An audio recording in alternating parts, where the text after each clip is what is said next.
मत समय खराब करो, मत समय खराब करो, रूप को देखकर आईने में। मत समय खराब करो चेहरा देखकर आईने में।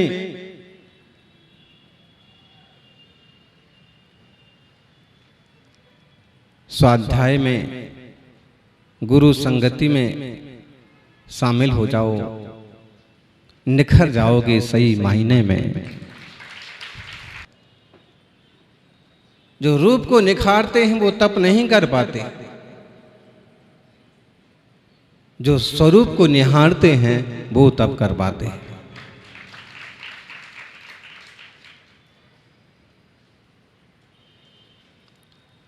रूप को निहारने की पराधीनता आत्मा को भुला देती है और स्वरूप को निहारने की स्वाधीनता आत्मा को भव से तरा देती है।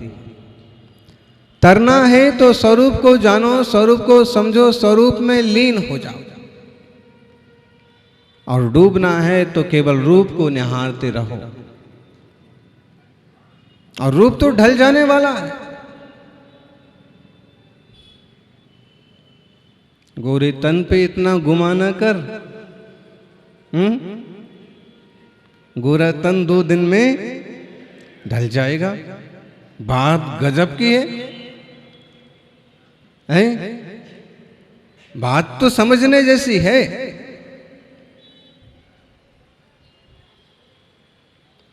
अनित्य भावना से अगर इस लाइन को जोड़ दिया जाए कि सच में देह पर अभिमान करने की जरूरत नहीं है, क्योंकि देह तो ढल जाएगा। रूप पर मान करने की जरूरत नहीं है, क्योंकि रूप तो ढल जाएगा। लेकिन स्वरूप पा लिया तो कभी ढलने वाला नहीं है। पराधीनता में हमारा जीवन जा रहा है। अभी हम स्वाधीन हुए कहां? देश का स्वतंत्रता का दिवस मनाया, अमृत महोत्सव मना रहे। देश स्वतंत्र हुआ है, लेकिन अभी स्वदेश स्वतंत्र कहां हुआ? आत्मा के असंख्यात प्रदेश जो स्वक्षेत्र हैं, स्वदेश हैं, वो तो स्वतंत्र नहीं हुए। न स्वदेश स्वतंत्र है, न स्वक्षेत्र, न स्वकाल, न स्वभाव।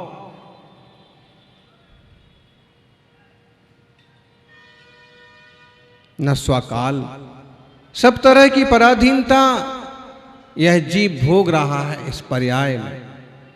वो पर द्रव्य हैं और स्वाद्रव्य क्या है? निज आत्मा। इंद्रियां परदेशी हैं और आत्मा स्वदेशी है। समझना, आज अपन स्वतंत्रता दिवस मना रहे हैं।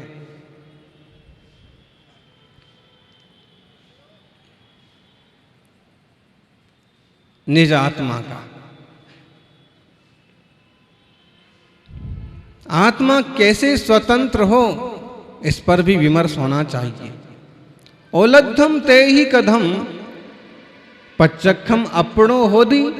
जब वो इंद्रियां पर हैं और वो आत्मा नहीं है, तो इंद्रियों के द्वारा आत्मा उपलब्ध कैसे हो सकता है? इंद्रियों से आत्मा को कैसे जाना जा सकता है, कैसे पहचाना जा सकता है, कैसे पकड़ा जा सकता है, कैसे उसका स्वाद लिया जा सकता है? संभव है?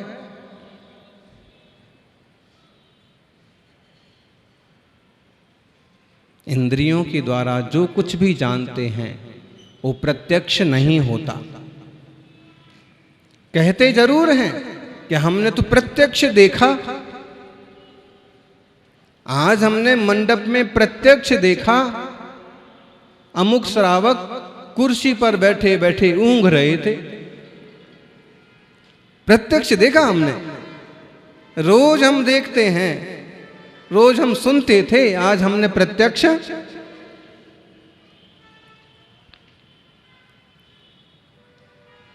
आपने प्रत्यक्ष देखा। हम जो आंखों से देख रहे हैं उसको हम प्रत्यक्ष कहते हैं, लोक में भी प्रत्यक्ष कहते हैं। मैंने तो प्रत्यक्ष देखा है, मैंने गुरु महाराज को प्रत्यक्ष देखा था। उसका मतलब साम व्यवहारिक प्रत्यक्ष, जो कि इंद्रियों से ज्ञान हुआ, वो ज्ञान हुआ तो सही, लेकिन इंद्रियों से होने वाला ज्ञान डायरेक्ट आत्मा से नहीं हुआ है, वो इनडायरेक्ट हुआ है। आत्मा ज्ञान इंद्रियों के माध्यम से प्रवाहित हुआ और आत्मा ही ज्ञानी है, लेकिन वह वर्तमान में जानता है इंद्रिय रूप साधनों के द्वारा। तो पराधीनता हुई ना, साधन ना होगा तो दिखाई ना देगा। जिन लोगों को चश्मा लगता है उनका हाल देखो, और जिनको जितने बड़े नंबर का चश्मा लगता है, कई बार तो सामने का गड्ढा उनको चश्मे के बिना नहीं दिखता। उनका चश्मा गिर जाए तो एक्सीडेंट हो जाए।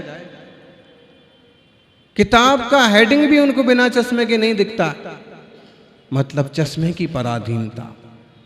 तो क्या बोलेंगे, इसकी पराधीनता हो गई, ये तो पर है और इसकी तो बहुत पराधीनता हो गई है। जब तक ये ना लगाया जाए तब तक दिखता ही नहीं है। जैसे चश्मे की पराधीनता है ना ज्ञानी, वैसे चक्षु की भी पराधीनता ही है। परदब्बम थे अखा नेयो सहावोत्ति अपनो भणिदा। समझ में आ रहा है? कई सारे वरिष्ठ जनों के साथ युवा भी बैठे हैं और बड़े गंभीरता से सुन रहे हैं। समझ में आ रहा है? जिन धर्म जिन दर्शन तो अद्भुत दर्शन है, खरा खरा कहने वाला और वेद विज्ञान कराने वाला दर्शन। तो आंखें भी पर हैं, इंद्रियां भी पर हैं। शरीर को कुछ छू जाता है तो शरीर नहीं जानता है। शरीर रूपी उपकरण के माध्यम से जानता कौन है? चेतना, आत्मा। ज्ञान स्वभाव शरीर का नहीं है। किसका है माताओं? हैं? आप जो है भोजन बना रहे हैं, चौका लगा रहे हैं और सुबह से लगे हुए हैं, साग तैयार कर रहे हैं, भाजी सुधार रहे हैं, रोटी बना रहे हैं। रोटी सेकते वक्त उंगली या हथेली तवा को छू जाए, किस किस को मालूम पड़ता है? दो जनों को मालूम पड़ता है, बाकी किसी को मालूम नहीं पड़ता है। सबको मालूम पड़ता है और तुरंत हाथ झटक देंगे, तुरंत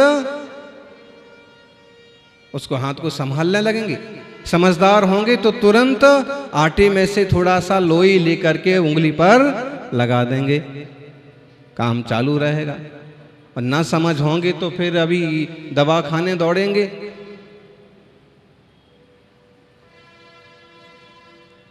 मालूम किसको पड़ा? देखो, 2 दिन बाद 3 दिन बाद वहां या तो फफूला आ जाएगा, फफूला ना आ पाएगा तो उसके ऊपर की हल्की सी चमड़ी धीरे धीरे उधड़ जाएगी। इसका मतलब है चमड़ी अगर ज्ञाता होती तो इसके साथ ज्ञान भी उधड़ना चाहिए था। ज्ञान नहीं उधड़ा। ज्ञान तो आज भी जान रहा कि देखो ये चमड़ी उधड़ रही है। मतलब है कि शरीर, उंगली, चमड़ी वो ज्ञाता नहीं है, जानने वाला चैतन्य आत्मा वह मैं हूं। आत्मार्थी सज्जनों, और देखना कभी कभी उपयोग अगर उस तरफ नहीं है तो चोट लगने के बाद भी मालूम नहीं पड़ता है। माने ज्ञान की दृष्टि, ज्ञान का स्वभाव जानना है, लेकिन अगर उस तरफ उपयोग नहीं है।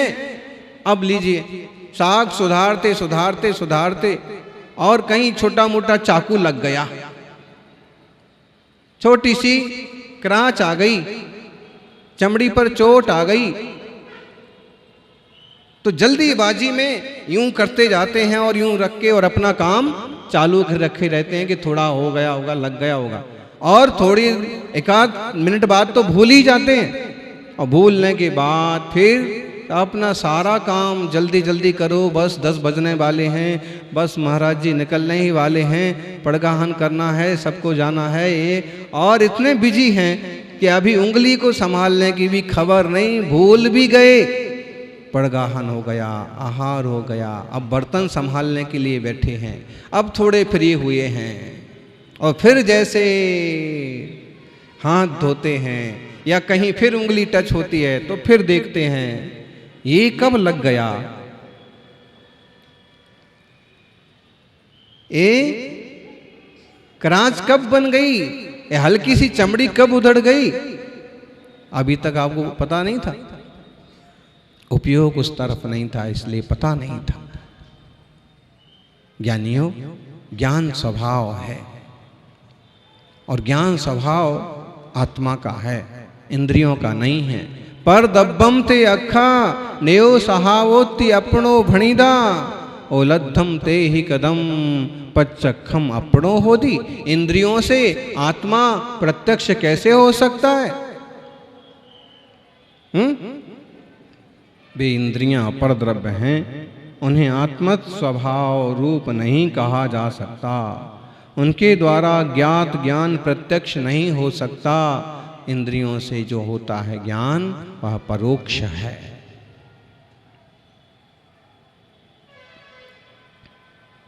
फिर जम पर्दो विन्नाणम, जो विज्ञान पर से हो रहा है, परोक्षमति भणद मठेसो, पदार्थों में जो इंद्रियों से ज्ञान हो रहा है वो परोक्ष कहा है। पर अक्ष, अक्ष का एक मतलब आत्मा भी होता है, आत्मा पर के सहयोग से जान रहा है, इसलिए परोक्ष।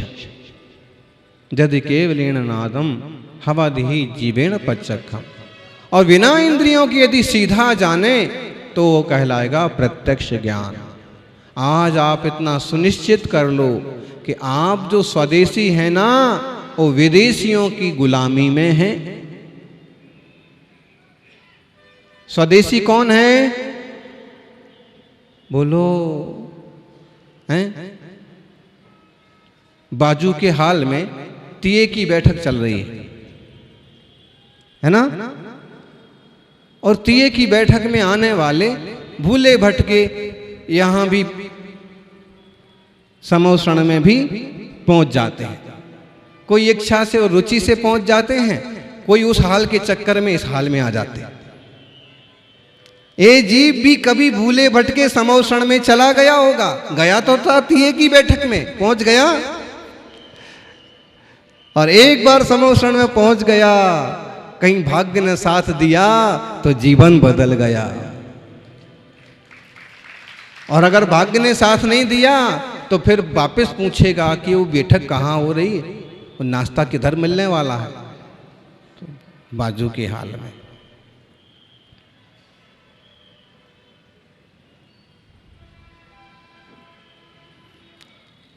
गुलामी है ये भी, रसना इंद्री की गुलामी, घ्राण इंद्री की गुलामी, गुलामी ही तो है। पर दब्बम ते अखा, इंद्रियां तो परदेश हैं, स्वदेश कौन सा है? परदेश में तो बहुत गए हो, स्वदेश में कब जाओगे? स्वदेश में रह कर के भी स्वदेश में नहीं हैं। बोलो ज्ञानी, मतलब समझ रहे आप लोग? मतलब यह है कि हम एक नहीं बैठे हैं यहां पर। आप कहोगे महाराज जी आप तो एक ही हो, हैं? ये जो इतने सारे लोग आपको देख रहे हैं उन सबको आप एक ही दिख रहे हो, और आप कह रहे हो कि हम एक नहीं हैं। तो ये तो सत्य महाव्रत में दोष नहीं लगेगा? बोलो ज्ञानी, कोई मुमुक्षु बोलो तो सही, दोष नहीं लगेगा, क्योंकि आशय समझना, हम यहाँ एक नहीं हैं, विषम जातीय पर्याय है। पुद्गल की रचना वह शरीर है, चेतना की रचना वह आत्मा है। जो चैतन्य चिन्मय ज्ञान घन आत्मा है, जानने वाला वह मैं एक, और जो ये आवरण दिखता है यह देह है। विदेशियों की गुलामी से, अंग्रेजों से मुक्ति पाने के लिए देशवासियों ने कितना जबरदस्त आंदोलन किया। स्वदेशवासियों ने जबरदस्त आंदोलन किया और अंग्रेजों से, फिरंगियों से युद्ध करके भी, असहयोग आंदोलन करके भी देश को स्वतंत्र किया।